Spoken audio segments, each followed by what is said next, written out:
And now, Mystery Theater.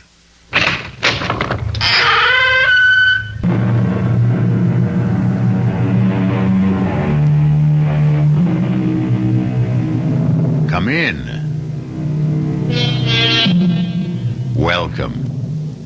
I'm E.G. Marshall. Welcome to the world of your own terrifying imagination. Mark Twain once said, "Everyone talks about the weather, but no one does anything about it." The same thing might be said of the state of morality in the world today. Everyone talks about immorality and corruption, but no one seems to do anything about it. Can we do anything about it? This is the story of a group who tried.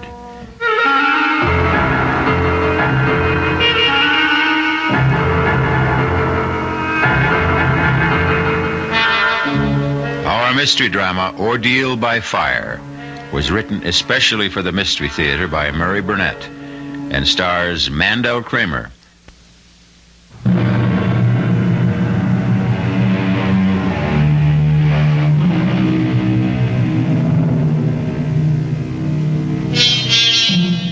Prometheus' gift of fire to man was a blessing, bringing warmth, cheer, enabling man to cook his food, and also protect him from wild beasts.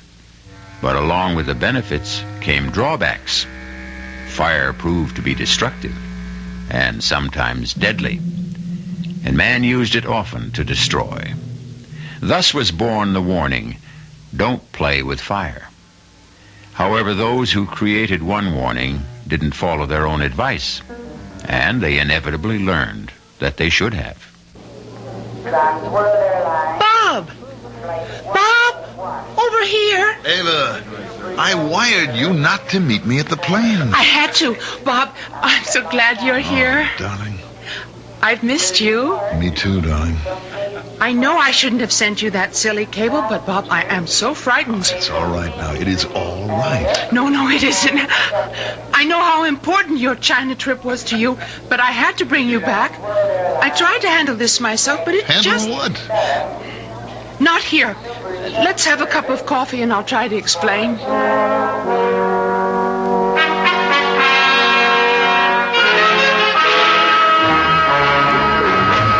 I just don't understand.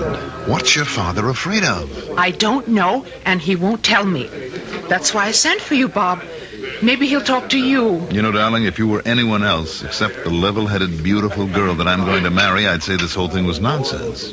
You won't say it after you see Dad. You won't recognize him. Why, you mean he's changed physically?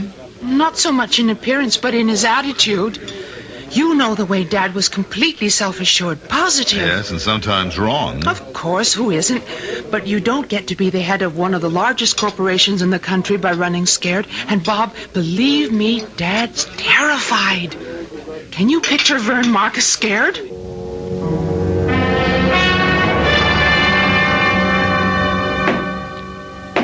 What's going on, Vern? Oh, nothing much, Bob. Just having my study remodeled. It looks like you're making it into a bank vault. You going to store your money here? What brings you back to the States? I thought you planned to stay in China 2 months. You're the reason I'm here, Vern. You've evidently been allowing Ava to fill your head with a lot of nonsense. Nonsense? Well, I don't know what she told you, She didn't but... tell me that you were turning your study into a fortress or electrifying the fence around the house, but she told me enough to convince me that I was right to come back. What's frightening you, Vern? Now, leave me alone. Just leave me be, that's all. Is that too much? Much too much. Stop thinking about yourself and think of what you're doing to Ava. Ava has nothing to do with this. No? How would you feel if your daughter built herself a fortress and locked herself in, turning from an outgoing, beautiful girl to a frightened, petulant child, asking only to be left alone? Would you try to help? All right, Bob. You win. One promise. You mustn't tell Ava. But she's frantic with worry. I have to tell her something. No. At least let me tell her that you've confided in me. That will help. That's all you'll tell her? You promise? I promise. All right. My telling you isn't going to do any good. I'm caught, that's all. Caught? By what? The Promethean Society. What's that? It's a small, secret society dedicated to doing something about the lack of morality in the world today. All right, but what do you mean you're caught? I have 1 week to give the leader of the society, a man who calls himself Promos, $1 million. For what? Well, ostensibly to spread the message of the society. Well, what kind of work do they do that takes $1 million? A public relations campaign. Newspaper advertising, television, radio. There are even discussions of making a motion picture, and that takes money. Well, I don't see the problem, Vern. If you really feel that this is worthwhile, you make the contribution. If you don't, you tell them you won't go along. I'm afraid that's not possible. Oh, come on, Vern. What are they going to do if you say no? Rather than tell you, I'll show you.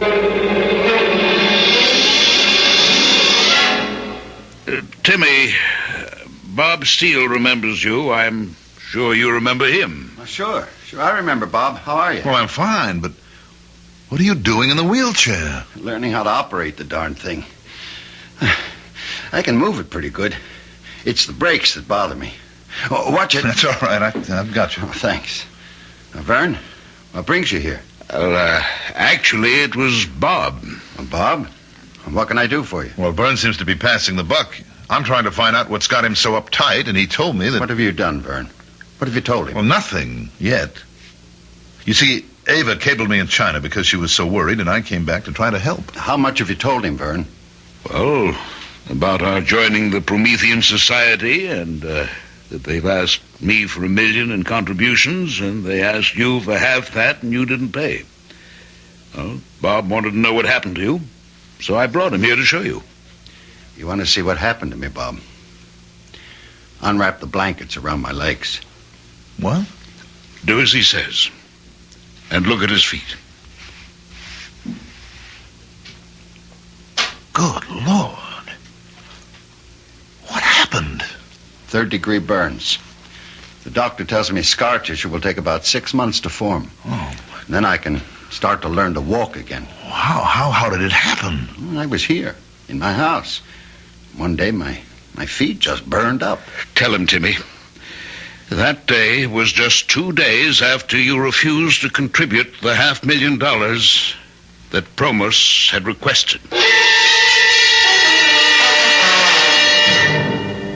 Ava, darling, get off my back. Oh, Bob, what's happening to us? Why are we so ugly to each other? Because something pretty ugly is going on. And you don't think I'm old enough to be let in on it? Look, I've already explained to you that I gave your dad my word. Well, at least tell me how you're going to help him. Will you be satisfied with that? I guess I'll have to be. All right. You remember me telling you about a buddy of mine in Vietnam? I think so. His name was Brian. Brian? Yes, Brian Casey. He went from Marine Sniper Scout to the Chemical Warfare Branch, and now he runs a private detective agency. Now, he should be here in 5 minutes. Wish us luck. I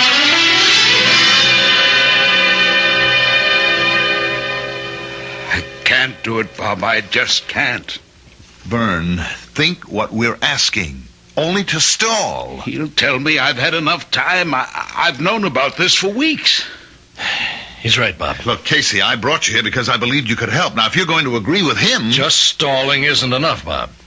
We've got to have a plan. And before I can even think of anything, I've got to see what this organization looks like and how it operates. I've told you, Mr. Casey. It's not good enough. I have to attend one of those meetings. I just don't believe that any man can control fire. Then how do you explain what happened to Timmy Burns? I can't. Yet. And we still can't be sure that Burns told it like it happened. Well, Timmy has no reason to lie. And you must believe that this Promos can control fire. I only know what I saw. I saw his feet, too. After whatever happened, happened. What could have happened? Except what Timmy told us. Well, I'll tell you one thing that could have happened. 2 rough gents could have called on Burns, tied him up, gagged him, and roasted his feet. I saw his feet, Casey. This couldn't have been done with matches. Bob, you know better than that. Now think back when we were in Vietnam. Remember the defoliants? Flamethrowers? Now, these guys could have used that on him. Well, then why wouldn't he tell us? Because they told him not to. And he sure would listen after they finish with him. Never thought of that, but it is possible. No, you don't know Promus. You think he's a nice guy? You wouldn't stoop to a thing like that? Well, I don't know what he is. A fanatic or a blackmailer.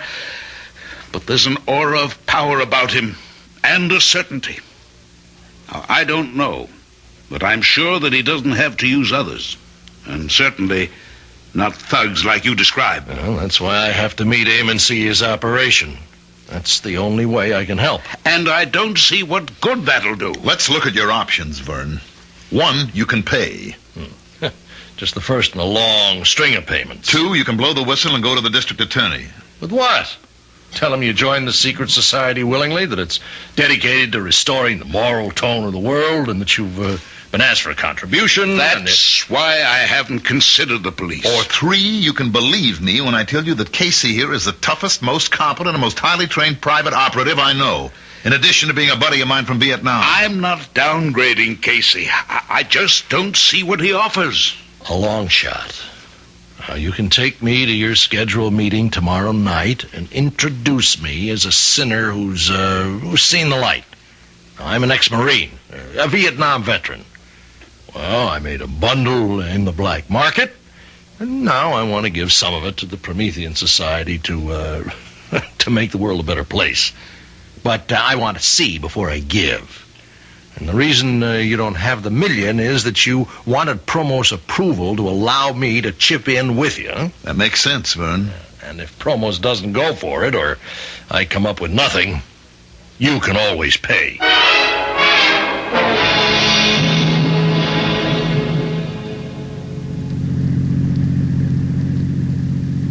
How you feeling, Vern?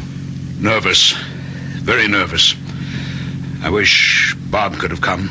Relax. Just do it the way we rehearsed it. You were letter perfect. But what if Promus asks me about... No. I'll handle the questions if they're about me. Now, clue me in again on the way this affair is run. It'll take your mind off what's worrying you. Well, the members all gather in the club room. Very austere, but comfortable. We generally chat with each other, and then when a gong sounds, we go into the assembly hall. That's a large room. Mm-hmm. I think it used to be a ballroom. It's been fixed. It has a stage at one end with a platform. And that's where Promer stands when he talks. That all? Well, there's the fire, but you know about that. At a certain point in his address, he raises his arms and extends them in the white and gold robe. And suddenly, he's consumed by fire. But it never burns him. Never. And you have no idea where the fire comes from? None. We've all talked about it. At first, we thought it was some magician's trick, but we can't be sure. You never had the stage checked out? Well, we talked about it, but we never did. Here we are. You know, you'll have to meet Promos before you can get into the meeting. All you have to do is introduce me. The rest will be up to me.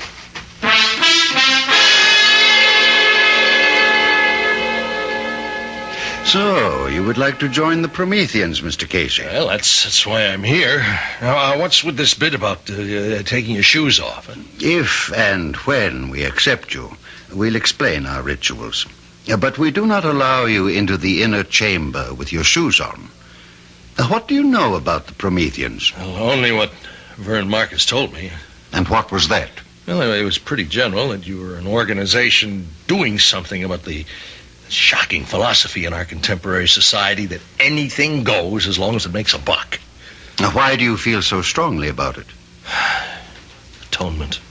Atonement? For what? Yeah, for my sins. This is not a confessional, and I am not a priest, Mr. Casey. We're engaged in a very secular battle here against the forces that have distorted and corrupted the moral values all over the world. And we intend to use the very same instruments that did the corrupting. Well, I apologize, but I wasn't being flip. Maybe Vern told you I was in Vietnam in the Marine Corps. I know this isn't a confessional, and you're not interested in my life story, but I made a fortune then. Opium? No, not quite that bad. Black market. I sold everything I could get my hands on. Yes. Well, while I'm greatly flattered that you want to join the Promethean Society, I'm sure you are unaware of our admission procedures. We have always selected our members, and only because of Vernon Marcus's stature and the substantial contribution he's making to the society did I consent to see you this evening. Now, wait a minute. Much as I sympathize with people like you, you're not the type of member we seek. You know, up until 5 minutes ago, I thought your organization was doing something, but now I think different. What do you think now, Mr. Casey? I think maybe you are money hungry like I was in Vietnam, and you want to stick Marcus for the $1 million and figure on picking up another $500,000 for me later on. If that's what you think, Mr. Casey, I'd be delighted if you'd stay for the meeting. You mean that? I never say anything I don't mean.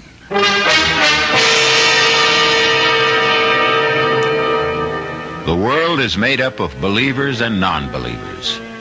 The two disparate groups argue about anything and everything, from the existence of ghosts to the importance of dream research. But few of the arguers ever get down to gritty reality.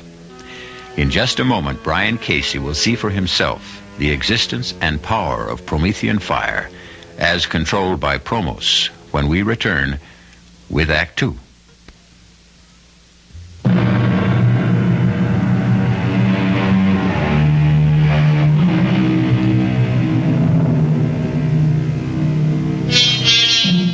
Have you ever noticed how much atmosphere plays a part in our lives? For example, it would never occur to anyone to hold a seance in a subway. And although the Promethean Society did not feature ghostly voices and trumpets and tambourines, its inner room or shrine was austere and impressive, with straight-backed chairs and organ music setting the proper atmosphere. The only light came from two flaming braziers on either wall. Promos, resplendent in a white and gold robe, stood at a lectern on a slightly raised stage. Welcome, Prometheans. Just as Prometheus brought man the gift of fire centuries ago, so are we dedicated to remind man that his salvation lies not in unbridled freedom and corruption, but in shoring up the wavering standards of morality and truth.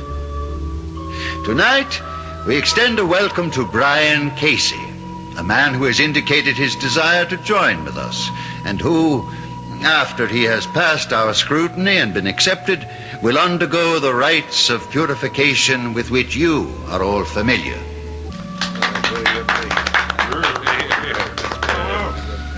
You have a question, Mr. Johnson? I do. As everybody here knows, I'm a businessman, and like everyone here, I joined the society with very high hopes.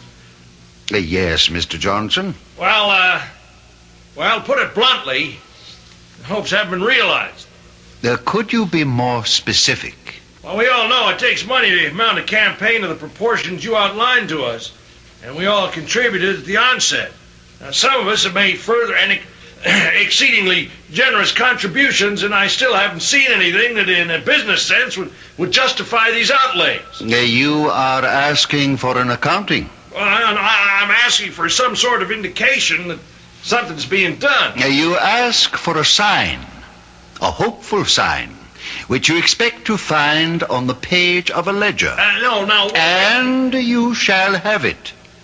Deucalion, bring Mr. Johnson the ledger. No, I didn't mean to imply that Hand it to him, Deucalion. Look, Promos, I didn't mean to upset you. I only asked, as any businessman would ask, to get some idea of where the money... Take it. Well, now, look, this is ridiculous. Do you want me to look at it now? Yes, take the ledger. And now, Prometheus, O fire-bringer, give our friend a sign. A sign, O fire-bringer, a sign. The ledger's on fire. Drop it, Johnson, drop it. Fear not, fear not. We are all safe. None of us has transgressed. I now call upon Prometheus for another sign. A sign directly for me. Watch now, Casey. Watch. You see, Casey? The man's a sheet of flame. He should be burned alive. But he'll emerge unharmed when the flames die down. It's a miracle, Casey. It's impressive, but I don't believe in miracles.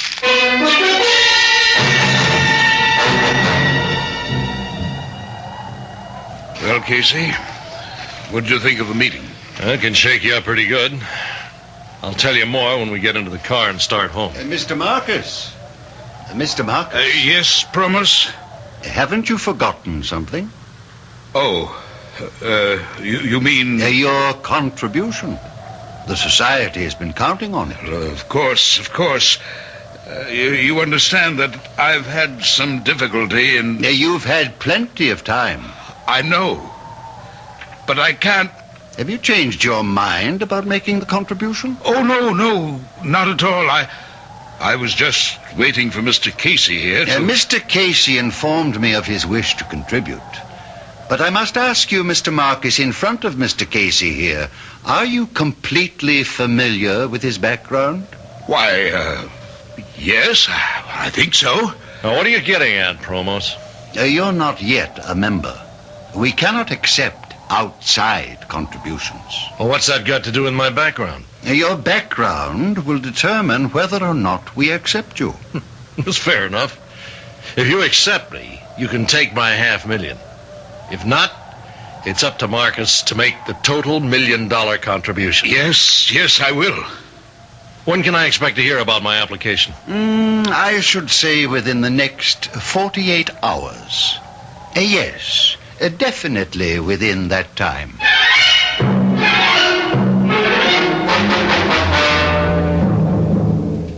Well, now that we're back home, Casey, what do you think? Phony is a $4 bill.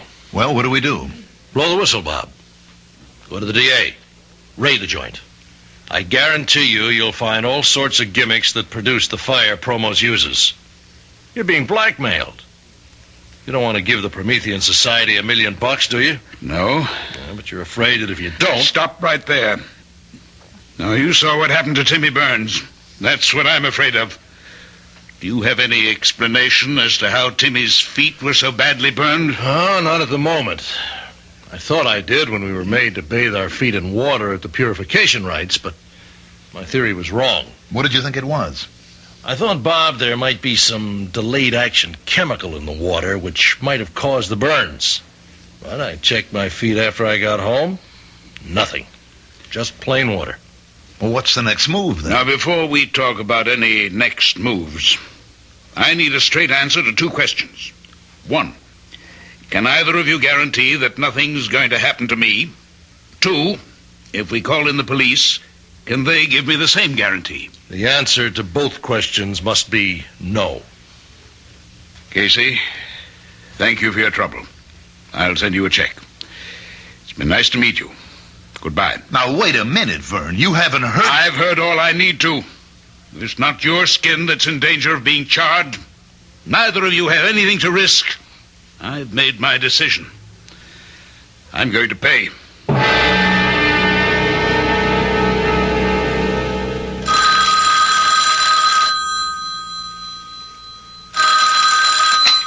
Casey Associates. Ah, Mr. Casey. How fortunate I reached you so promptly.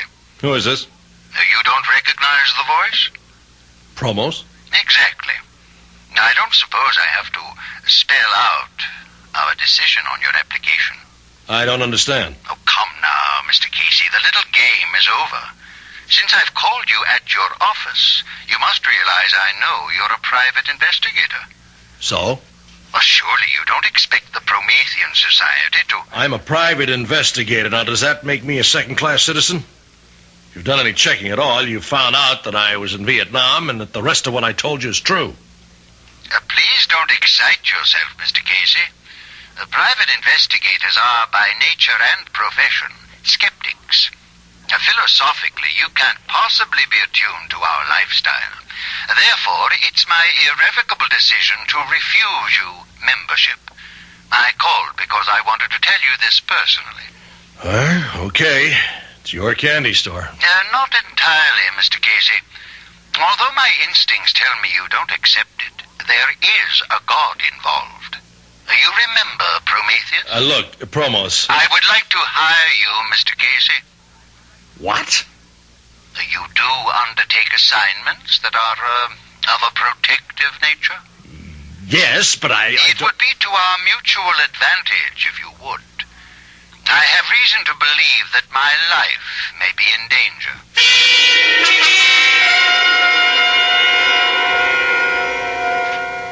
Are you willing to work for me? You'll be wasting your money. It's my money. Well, I'll think about it. Now, while you're thinking, consider the fact that if you were really serious about wishing to join us, you might be doing me an even larger service by keeping me alive so that the work of the society can go on. It's a good point. As I said, I'll think about it. Good, Mr. Casey. But don't think too long.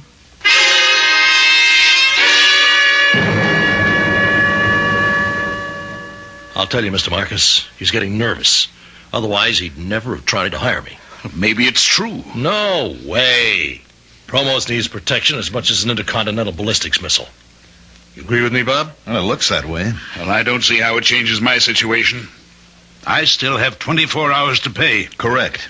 But if he's running scared, and it looks like he is, then he's got something to be scared about. Look, he's very big on Greek mythology with all this Prometheus stuff, but he's got to have an Achilles heel somewhere, and he's afraid we might find it. Excuse me. Hello? Good evening, Mr. Marcus. I'm not taking you away from anything, am I? Oh, nothing important. Fine.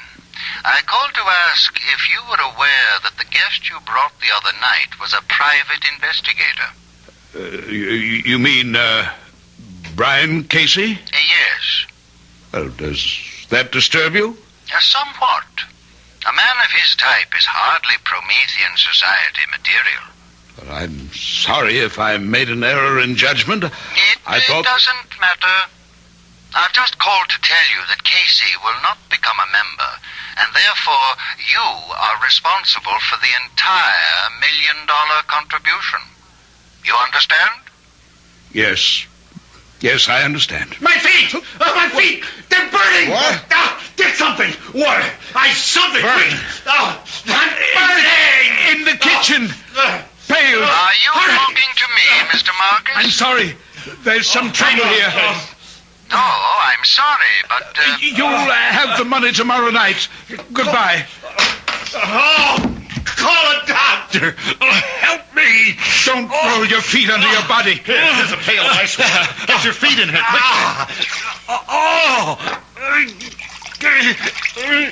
Merciful Lord in heaven. Look at the water, Bob. It's boiling.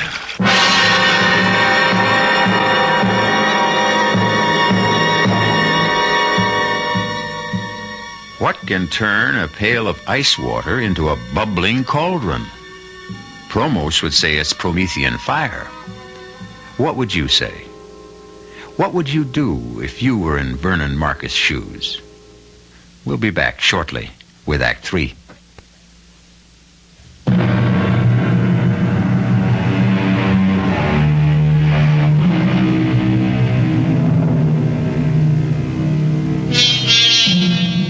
If any human could control fire, he could easily rule the world. Unless this power was granted to him by Prometheus and could only be used when Prometheus gave his permission and blessing. That is the claim of Promos, the head of the Promethean Society. We return to our story to find Brian Casey in a wheelchair with his feet badly scarred and burning for revenge.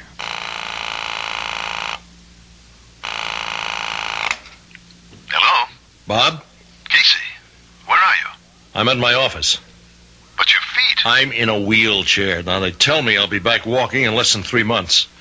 You've got to do me a favor. Of course. When's the next meeting of the Promethean Society?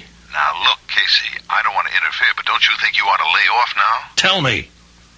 Then I'll ask you the favor. The next meeting is this Friday night. Did Marcus pay the $1 million? He's handing it over tonight. Where? Well, I don't know, but... Listen closely.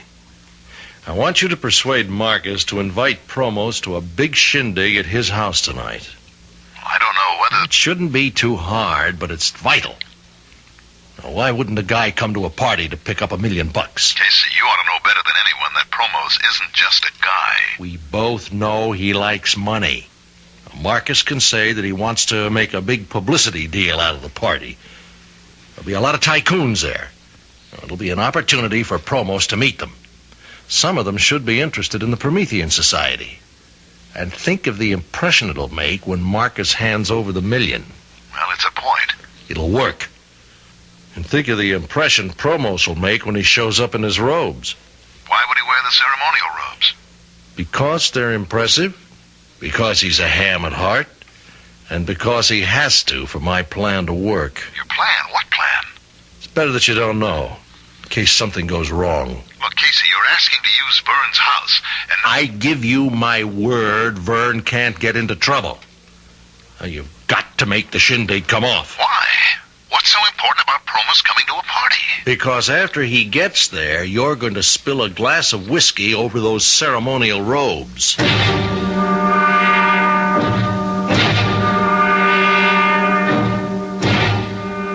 reached 518-8028. If that's the number you want, you'll know I never talk on the phone. You got 40 seconds to state your name and business after you hear the beep. This is Casey. I need you for 2 jobs at the same place. Now, we never played games, Whitey. This one's rough.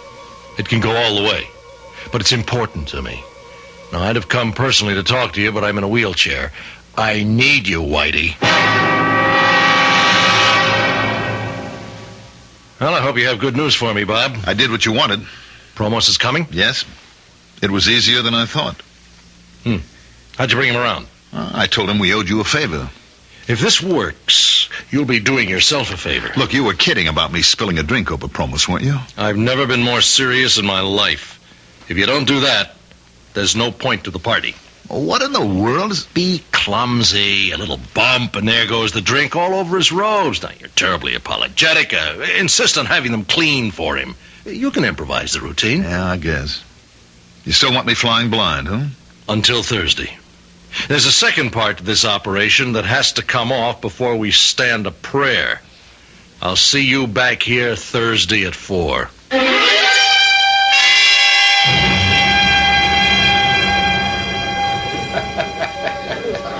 Bob? There's something very strange about this party. Nonsense, darling. I'm having a ball. Well, who's this Promos? Oh, he's quite a guy. Does he have anything to do There with... you are, darling, enjoying the party? Oh, excuse me, Vern. Ava, do you want a drink? No, thank you, and you don't need another either. Honey, we're not married yet. Dad, Yes? I want to talk to you about this party. Later, dear, after it's over. Where did you meet this man, Promos? Now, please, this isn't the time to... Well, he's the one who's been giving you the trouble, isn't he? I've told you, Avi, this is the wrong time for me to explain. You'll tell me later? If I can. Ava, darling, you don't know what you're missing. This bartender really knows how to mix a drink. Why would Dad give this man $1 million? Probably because he believes in the Promethean Society. Ridiculous. Don't say that until you've met Promos. He's impressive. He's a creep. Come on, let's go over. I'll introduce you. You may change your mind. Promos. Ah, Mr. Steele. And this, I take it, is your bride-to-be. That's right. Ava Marcus. Delighted. And congratulations to you, Mr. Steele. Thank you. Oh, you're not drinking? Only wine. Excuse me now. Oh, please don't go yet, Promos. We haven't really had a chance to talk. Watch out, Bob. Your glass. Oh, I'm so sorry. Clumsy fool. Bob, you spilled your Oh, I'm drink. terribly sorry. I don't know how that happened. Somebody must have pushed my arm. You did. Pushing it up to your mouth. Well, I'll have your robe cleaned, of course. No. No, thank you. Oh, I insist. It was an accident. There's no need to make a case out of it. It was my clumsiness. I'll have it cleaned and sent over to Society headquarters. I wouldn't think of it. Now, no offense, Mr. Steele, but this is a ceremonial robe, and I'll see to the cleaning myself. Oh, right on time, Bob. Come on, sit down. How you feeling? Coming along. You managed to spill the drink over the robe? Yes. How did he react? Well, he blew up, naturally. I offered to have the robe cleaned. And he wouldn't allow it, huh? How did you know? Because he's not about to let that robe out of his hands. You think he's gimmicked the robe? I think I figured the answer to a lot of his tricks. You remember the ledger that burned up in Johnson's hands? Sure. Well, Probos has definitely had experience with chemicals and combustibles. He's come up with some special ways to use them. Now, that ledger was treated with an unusual substance that would ignite when touched with the heat of a human hand. Yes, but the guy who brought it to him, Deucalion or something. He was wearing gloves. Are you sure? Well, I'm sure about the gloves. The rest is an educated guess. I learned a lot about chemicals in Vietnam. Well, how does the robe come into it? Well, I just finished looking over Promo's ceremonial robe. How'd you get it? Remember Whitey Phillips? Where did you find Whitey? He's got a locksmith business. I can't believe it. Forgive me for laughing, but that slick crook, a locksmith, is just too much. Well, it's a perfect business for Whitey. Now, he was here 10 minutes ago. He brought me Promo's ceremonial robe. You got to be kidding. Whitey stole it? No, not the robe you stained. I told him to lift the clean one. Wait a minute. How did you know there was another one? Well, there'd have to be two robes in case one went out of commission. Uh-huh. And what did you discover when you examined the robe? What I suspected. It was treated with some kind of flame retardant. Well, would that protect his face? I mean, Vern told me he doesn't wear a mask or anything like that. I know. I've wondered about that, too. Now, those flames leap all over. Now, if he had something that blew strong enough to keep the flames from his face... Well, that's pretty risky, isn't it? He's playing for big stakes. Casey, you're obviously convinced that the man is a phony. Don't tell me he's got you believing that Prometheus stuff, too. I can't figure him. Look, he wanted to hire you to protect him. All part of the game. He had to get me out to his place so he could fix my shoes. What? The fire that burned me started in my shoes, not in my feet. Now, he made me take my shoes off before I went into his office. Then he must have had the shoe treated with phosphor or some other of these chemicals that ignite under heat. Well, you know, like he did with the ledger. The heat of my body touched off the shoes. That's the same thing he did to Timmy Burns. I think so. Well, what are you going to do? Fight fire with fire. I managed to remove the fire retardant substance from the robe Whitey brought me. I treated it with some chemicals that really like fire. I fixed it so that Prometheus will really have a chance to bring the gift of fire to Promos.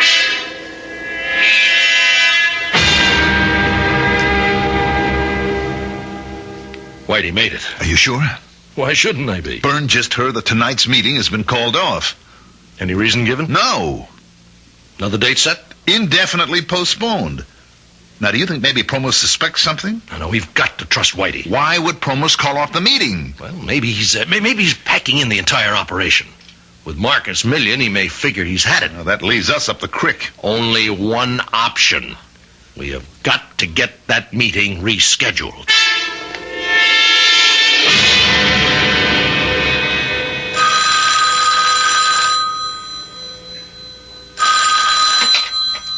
A Promethean Society. Promos? Speaking. This is Bob Steele. Look, I don't know whether you even want to talk to me because of the way I behaved at the party. Accidents can happen, Mr. Steele. Well, I called because I heard that tonight's meeting had been called off. Yes? And no date had been set for another? That is correct. Oh.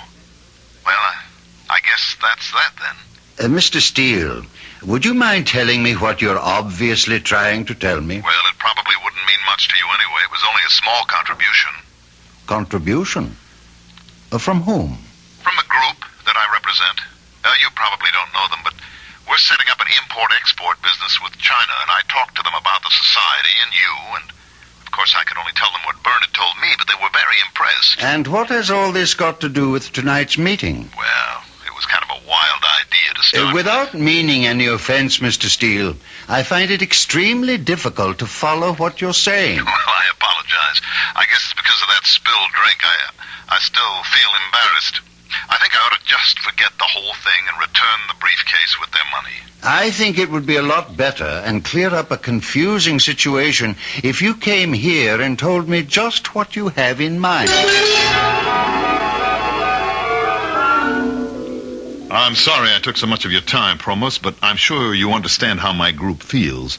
I'll just take the $50,000 back and explain to them that I couldn't witness a demonstration. You are always apologizing for the wrong things, Mr. Steele. First you spill your drink on me. Now you say you're sorry for taking my time when I asked you to come here.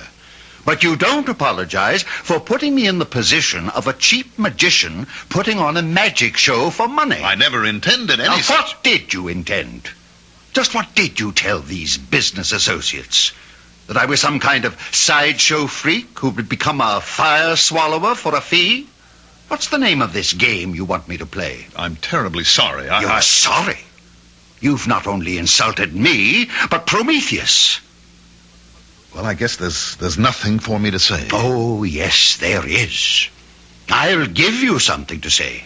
Go back to your associates and your father-in-law and tell them they can come tonight and see Promos and the Promethean fire.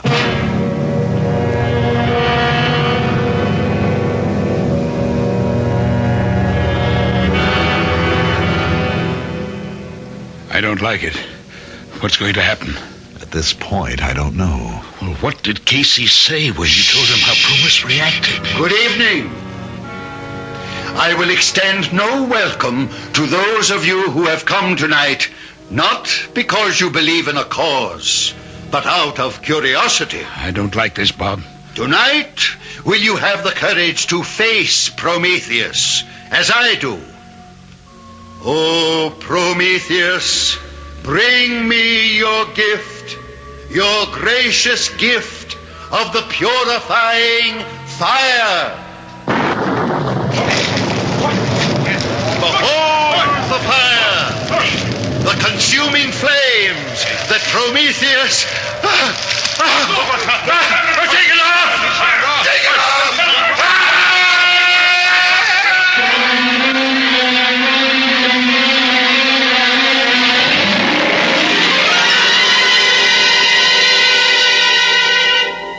Those who live by the sword die by the sword. The man who called himself Promos, who lived by fire, died by fire. A flaming, horrible death.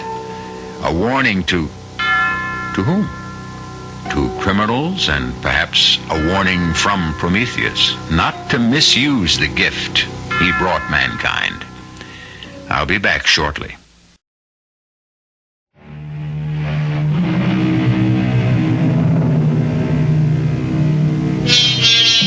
If you're chilly, how about pulling up closer to our roaring fire? On second thought, after tonight's tale, that might make you a trifle uncomfortable. I'm sure that, like most people, you would like to do something about making people more conscious of the values to be found in human decency and honesty. May I offer one word of advice? If someone asks you to join a society for this purpose, think twice. Our cast included Julie Newmar, Mandel Kramer, Earl Hammond, Guy Sorrell, and Sidney Walker. The entire production was under the direction of Hyman Brown. This is E.G. Marshall inviting you to return to our Mystery Theater for another adventure in the macabre. Until next time, pleasant dreams.